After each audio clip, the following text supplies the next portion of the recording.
तो इमेजिन करो क्या हुआ अगर डॉक्टर स्ट्रेंज ने इन्फिनिटी वॉर में गलती नहीं की थी, बल्कि उसने जानबूझकर हाफ यूनिवर्स को मरने दिया था। और अगर ये सच है तो एमसीयू का सबसे powerful hero actually villain level mastermind बन जाता है। क्योंकि फिर सवाल ये नहीं रहेगा कि भाई साहब why did strange give Thanos the time stone, बल्कि असली सवाल तो ये रहेगा कि डॉक्टर स्ट्रेंज ने 14 मिलियन पॉसिबिलिटीज में ऐसा क्या देखा था जो थैनोस से भी ज्यादा टेरिफाइंग था।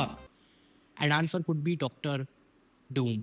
देखो, इन्फिनिटी वॉर के स्टार्ट में स्ट्रेंज का पूरा माइंडसेट क्लियर था। उसने टोनी को एक डायरेक्टली बात बोली थी, You have to understand, if it comes to saving you, or the kid, or the time stone, I will not hesitate to let either of you die. अब अगर हम इस चीज को लॉजिकली भी देखें तो ये चीज बिल्कुल सही थी, क्योंकि इन्फिनिटी स्टोन सिर्फ एक हथियार नहीं थे, बल्कि वो पूरे यूनिवर्स के फंडामेंटल पिलर्स थे। टाइम स्टोन का डिस्ट्रक्शन या फिर उसका मिसयूज पूरे टाइमलाइन को कोलैप्स कर सकता था। लेकिन फिर भाई साहब टाइटन फाइट के बाद ऐसा क्या हुआ जो सडनली सब कुछ बदल सा गया। देखो, स्ट्रेंज ने 14 मिलियन आउटकम पॉसिबिलिटीज देखी थी, और उन्हें देखने के बाद बिना किसी फाइनल रेसिस्टेंस के वो खुद टाइम स्टोन थैनोस को दे देता है। अब देखो, ये जो बिहेवियर है ये उसके पूरे कैरेक्टर के अपोजिट चला जाता है। क्योंकि अगर ऑब्जेक्टिव सिर्फ थैनोस को हराना होता तो स्ट्रेंज और ऑप्शंस भी ट्राई कर सकता था, जैसे तुम्हारे टाइम लूप्स हो गए, मिरर डायमेंशन हो गए, टेम्परल फ्रीजीज हो गए। लेकिन उसने ऐसा कुछ भी नहीं किया। आखिर ऐसा क्यों? अब देखो, इसका जो असली मतलब है ना वो तुम खुद आगे वीडियो में समझ जाओगे। फिलहाल हम बस ओनली वन का क्या मतलब है उसके ऊपर बात करते हैं। देखो, जो ओनली वन का असली मतलब है ना वो इन्फिनिटी वॉर के एक ऐसे सीन में छुपा है जहां स्ट्रेंज सबसे कहता है कि मैं समय में आगे गया था और मैंने सारी लड़ाइयों की पॉसिबिलिटीज देख ली थी। जिसपे हमारा टोनी उन भाई साहब को कहते हैं कि उनमें से हम आखिर कितने जीते। जिसपे हमारा स्ट्रेंज थोड़ा रुक कर और टोनी की तरफ ध्यान से देखकर उन्हें आंसर देता है, सिर्फ एक। और यही एक जो है पूरे कन्वर्सेशन को और भी ज्यादा खतरनाक बना देता है। क्योंकि अगर स्ट्रेंज ने फ्यूचर में मल्टीवर्स कोलैप्स देखा हो, इनकर्जन देखे हो, या फिर डॉक्टर डूम का राइज देखा हो, तो फिर विनिंग का मतलब कंप्लीटली बदल जाता है। क्योंकि हो सकता है इन्फिनिटी वॉर का रियल ऑब्जेक्टिव कभी भी थैनोस को हराना था ही नहीं। हो सकता है रियल ऑब्जेक्टिव फ्यूचर को एक स्पेसिफिक डायरेक्शन में पुश करना हो, एक ऐसी डायरेक्शन में जहां शॉर्ट टर्म में ट्रिलियंस लोग मारे जाते हैं लेकिन लॉन्ग टर्म में रियलिटी सर्वाइव कर जाती है। और इसीलिए स्ट्रेंज ने टाइटन पर इतना वियर्ड डिसीजन लिया, क्योंकि उसके लिए टेम्परेरी डिफीट बेटर थी इंस्टीड ऑफ ए फ्यूचर जहां सब कुछ परमानेंटली डिस्ट्रॉय हो जाता है। अब देखो, इस थ्योरी में एक चीज है जो सबसे ज्यादा खटकती है कि टोनी ही इस पूरी स्टोरी का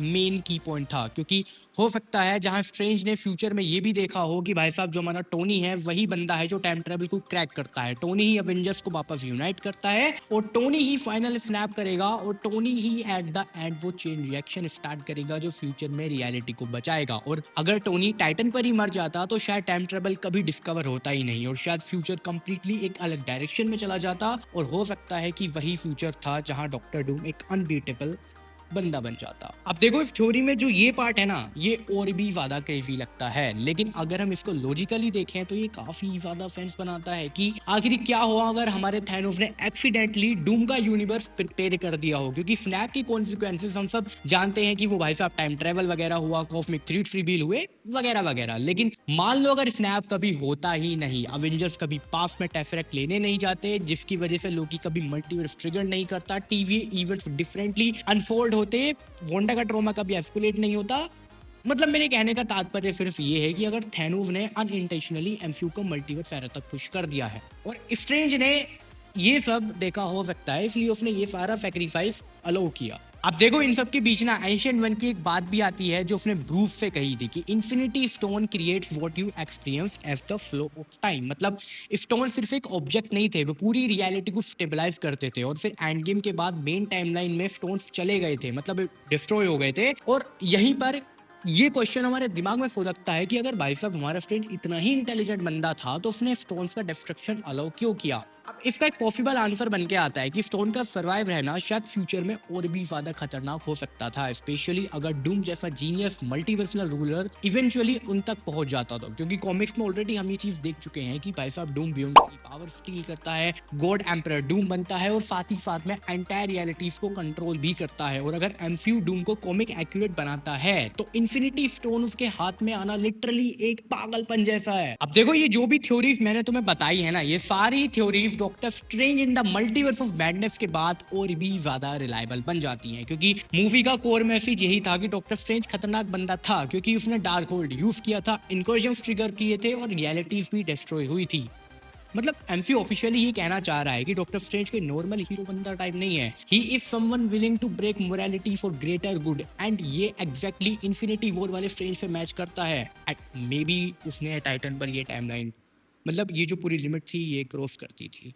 खैर अब आती है सबसे हॉरिफाइंग पॉसिबिलिटी कि क्या हो अगर स्ट्रेंज ने ऐसा फ्यूचर कभी देखा ही ना हो जहां पे डॉक्टर डूम कंप्लीटली हार जाता हो, क्योंकि कॉमिक्स में ये चीज बहुत बार हो चुकी है जहां डॉक्टर डूम प्रॉपर तरीके से कभी नहीं हारता। हो सकता है कि डॉक्टर स्ट्रेंज कभी फेल हुआ ही नहीं था, हो सकता है उसने जानबूझकर ट्रिलियंस लोगों की डेथ अलाउ की थी, हो सकता है थैनोस कभी रियल एनिमी था ही नहीं, और हो सकता है इन्फिनिटी वॉर का रियल ऑब्जेक्टिव स्नैप को रोकना कभी था ही नहीं, बल्कि रियलिटी को फ्यूचर के लिए प्रिपेयर करना था, एक ऐसे फ्यूचर के लिए जहां सब कुछ और भी ज़्यादा खतरनाक आने वाला था। एंड वी नो कि वो सबसे ज़्यादा खतरनाक क्या चीज़ आने वाली थी। खैर आज की वीडियो में भाई साहब बहुत हो गया, यही समाप्त करते हैं वीडियो को। बाकी अपना ध्यान रखना तुम लोग, और अगर वीडियो पसंद आई है तो मुझे बता देना कमेंट्स में तुम्हारा एक्सपीरियंस क्या था। मिलता हूँ आपसे नेक्स्ट वीडियो में, जब तक के लिए बाय बाय, टेक केयर।